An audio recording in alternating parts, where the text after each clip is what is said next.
तमिलनाडु के तूतीकोरिन जिले में एक छोटा सा शहर है साथनकुलम। यहाँ रहते थे जयाराज, एक मेहनती ईमानदार मोबाइल दुकानदार। उनका बेटा बेनिक्स 31 साल का जवान युवक पिता का हाथ बटाता था। दोनों में गहरा प्यार था।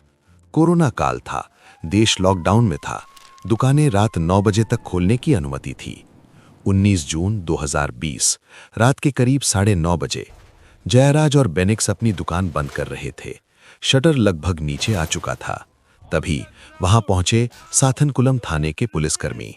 आरोप लगाया, लॉकडाउन तोड़ रहे हो, दुकान बंद करने के बाद खुली है।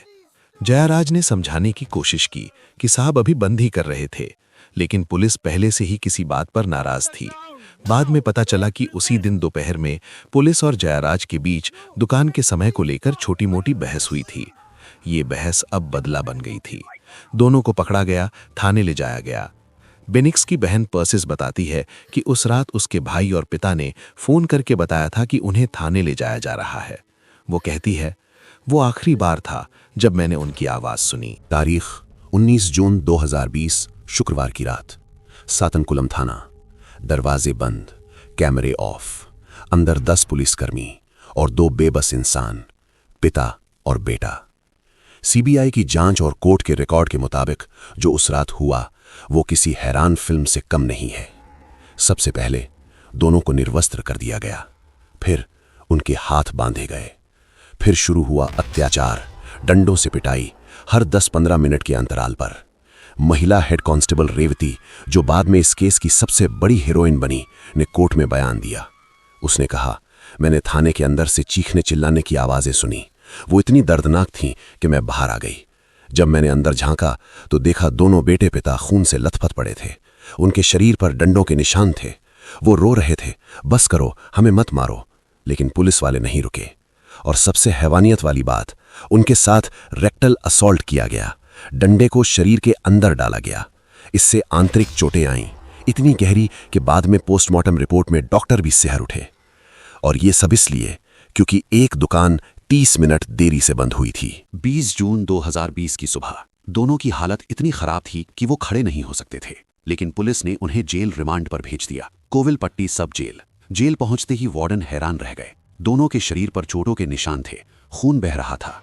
जेल अधिकारियों ने रजिस्टर में सब कुछ लिखा, चोटों का ब्यौरा, हालत, सब कुछ। यही रजिस्टर बाद में सबूत बना। 22 जून 2020 बेनिक्स को सीने में दर्द हुआ, उसे अस्पताल ले जाया गया। वहां उसने दम तोड़ दिया। 23 जून 2020 सुबह 4 बजे पिता जयाराज ने भी आखिरी सांस ली। एक पिता और बेटा दोनों कोरोना नियम तोड़ने के आरोप में गए और लाश बनकर लौटे। खबर फैली तो तमिलनाडु में आग लग गई। लोग सड़कों पर उतर आए, दुकानें बंद कर दी गई। सोशल मीडिया पर ट्रेंड हुआ #साथनकुलम ब्रुटैलिटी। पूरे देश में आक्रोश फैल गया। तब मुख्यमंत्री थे ई पलानीस्वामी। जनता के दबाव में उन्होंने केस सीबीआई को ट्रांसफर कर दिया। लेकिन सबसे बड़ा मोड़ तब आया जब मद्रास हाईकोर्ट ने खुद संज्ञान लिया, सुओ मोटो केस दर्ज किया। कोर्ट ने कहा, यह कोई साधारण मौत नहीं है, यह सिस्टम द्वारा हत्या है। सीबीआई ने केस संभाला, 2000 पन्नों की चार्जशीट दाखिल की। जांच में जो सामने आया वो हैरान करने वाला था। पहला खुलासा, सीसीटीवी फुटेज डिलीट कर दिए गए थे, लेकिन जांच अधिकारियों ने हार्ड डिस्क रिकवर कर ली। दूसरा, पोस्टमार्टम रिपोर्ट में साफ लिखा था, मौत का कारण गंभीर आंतरिक चोटें और अत्यधिक रक्तस्राव। तीसरा और सबसे अहम, थाने के अंदर की असली तस्वीर सामने लाई हेड कांस्टेबल रेवती ने। रेवती उस रात थाने में मौजूद थी। उसने सब कुछ देखा, लेकिन जब जांच शुरू हुई तो उसे धमकियां मिलने लगी। उसकी जॉब जाने का डर था। उसके बच्चों की सुरक्षा को लेकर वो डरी हुई थी।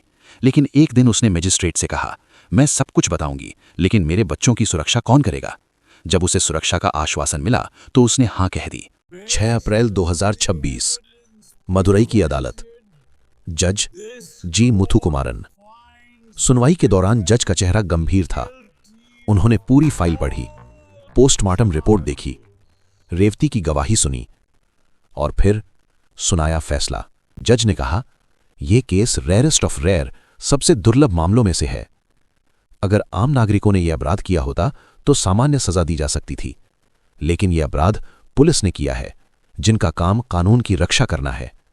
जहां अधिकार है वहां जिम्मेदारी भी है। फैसला, सभी 9 दोषियों को फांसी, साथ ही 1 करोड़ 40 लाख रुपए का जुर्माना। कोर्ट ने साफ कहा, उम्र कैद से पुलिस वालों में डर नहीं बैठेगा, इसलिए फांसी जरूरी है। जज ने आगे कहा, पिता और बेटे को पूरी रात 10-15 मिनट के अंतराल पर प्रताड़ित किया गया। वे निहत्थे थे। ये नरसंहार था, पूछताछ नहीं। ये पहली बार था जब भारत में एक साथ इतने पुलिसकर्मियों को फांसी की सजा सुनाई गई थी। जब फैसला सुनाया गया तो अदालत कक्ष में सन्नाटा छा गया। जयाराज की पत्नी और बेटी परसिस दोनों फूट फूट कर रोने लगे। परसिस ने कहा, 6 साल बाद इंसाफ मिला है, लेकिन मेरे पिता और भाई वापस नहीं आएंगे। लेकिन यहां एक बारीक मोड़ है। फांसी की सजा का अमल तब होता है जब राष्ट्रपति दया याचिका खारिज करें। इस केस में सजा सुनाई जाने के बाद पुलिस वालों के वकीलों ने राष्ट्रपति के पास दया याचिका भेजी, लेकिन यह केस इतना संवेदनशील और हैवानियत भरा था कि राष्ट्रपति ने माफी देने से इनकार कर दिया। और 10वां आरोपी, उसका नाम था पॉल दुराई, स्पेशल सब इंस्पेक्टर। वो केस चलने के दौरान कोविड-19 से मर चुका था। बाकी 9 अब फांसी के इंतजार में जेल में हैं। हाईकोर्ट और सुप्रीम कोर्ट ने फैसले पर मुहर लगा दी है। तो दोस्तों, ये थी कहानी जयाराज और बेनिक्स की। एक पिता पुत्र जिन्होंने सिर्फ अपनी दुकान बंद करने में 30 मिनट की देरी की थी, और इसकी सजा मिली मौत। लेकिन इस केस ने एक मिसाल भी कायम की। पहली बार एक साथ 9 पुलिस वालों को फांसी। पहली बार एक महिला कांस्टेबल ने अपनी ही टीम के खिलाफ गवाही दी और सच्चाई को रोशनी में लाया। जज ने कहा, यह फैसला हर उस पुलिस वाले के लिए संदेश है जो सोचता है कि वर्दी में उसे कोई छू नहीं सकता। वर्दी ईश्वरत्व नहीं देती, कानून सबसे ऊपर है।